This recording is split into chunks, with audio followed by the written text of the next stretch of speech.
Assalamualaikum warahmatullahi wabarakatuh.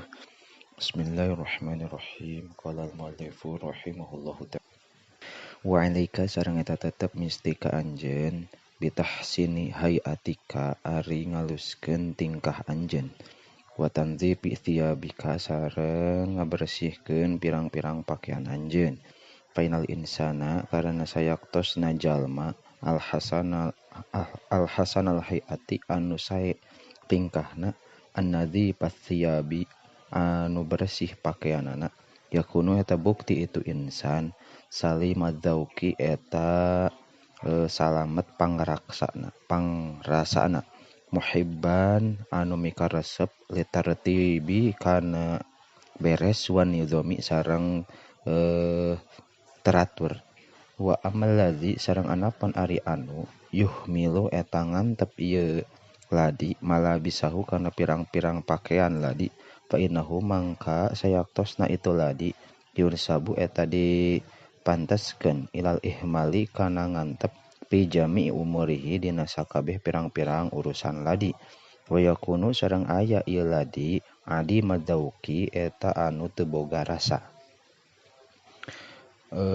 Wa fil hadisi sareng eta tetep dina hiji hadis innallaha sayaktosna Gusti Allah jamilun eta alus yuhibbu mikaresep Allah al jamala kana anu alus ay hasanal af'ali tegesna alus pirang-pirang pagawean kamilal ausopi anu sampurna pirang-pirang sifatna.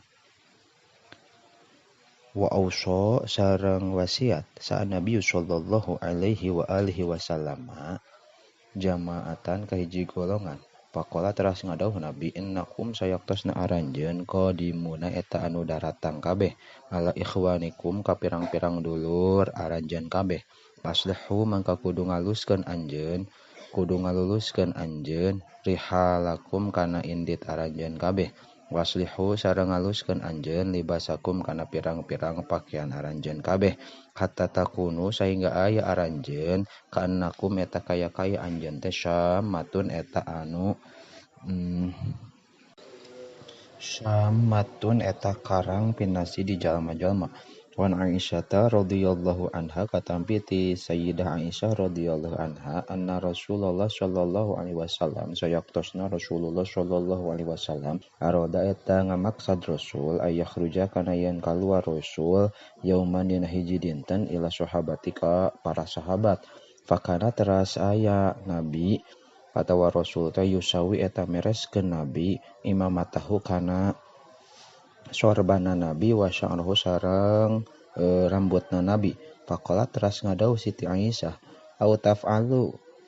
naon anu dipigawe ku anjeun zalika kana itu ya Rasulullah hai Rasulullah qala ngadauh Nabi na'am laras innallaha ta'ala sayaktosna Gusti Allah yuhibbu eta mikaresep Allah minal abdi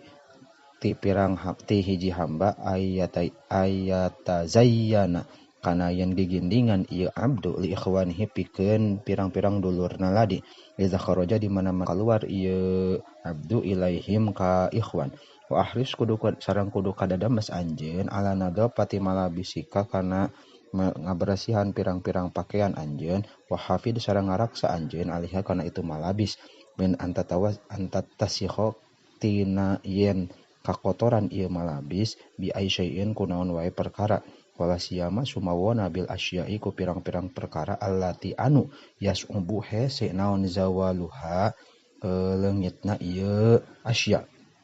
kahibrin saperti tinta au zaitin atawa minyak zait wa hafidz sareng kudu ngaraksa anjeun aliha kana ieu malabis aidon deui min antatamazzaqa tina yen soek ieu malabis au tubla atawa buruk ieu malabis sarian barina gancang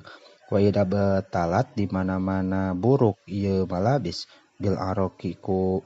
kesang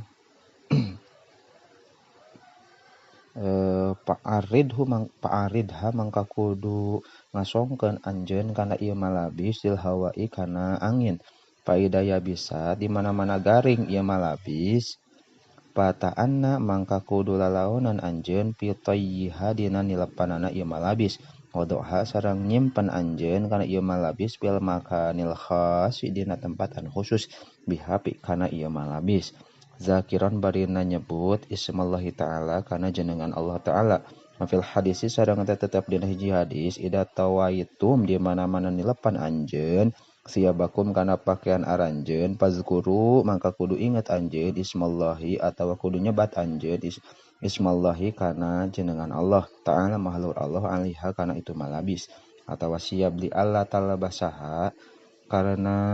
supaya make anjeun kana ieu malabis teh li Allah ta'ala basaha karena supaya henteu make kana ieu malabis saha al jinnu pirang-pirang jin bilaili dina waktu peuting wa antum bari ari anjeun bin hari eta dina waktu beurang teh patabla eta rusak